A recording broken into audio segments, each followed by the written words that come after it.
پکتیا کې د طالبانو تر واک لاندې سیمه کې 12 کیلومتره سړک جوړیږي. د پکتیا ولایت د زرمت ولسوالۍ اړوند د کولالګو په سیمه کې چې د وسلوالو طالبانو تر واک لاندې ده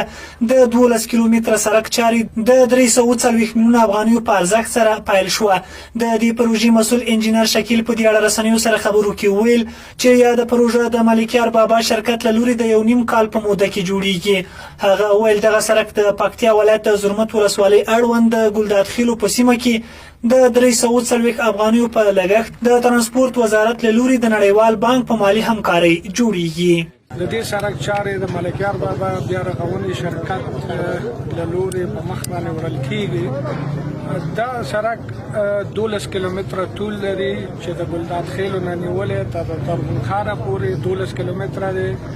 او بر 10 متره دی چې په دې کې 9 متره کیږي یعنی اسفالټ کیږي او 50 سنتي دوه بغلو ته شولډر لري او دا سړک په اساسي ډول باندې پخېږي یعنی دوه لاره ټیر لري یو پکې 15 متره پل لري او 4 پکې پلچه کیږي. د زرمت ولسوالۍ اوسیدونکو او قومي مشر ملک ګلداد ویل چې د زرمت ولسوالۍ اړوند قومي مشرانو په غوښتنه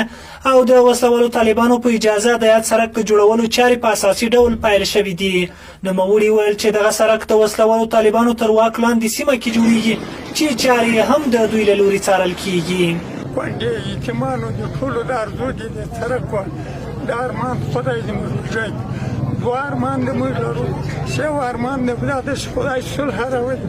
او په ټول افغانستان کې هره ورځ دغه چې محفل او دغه چې د سړک او د هر څه پټۍ پرې کول دویم ارمان د دغه سړک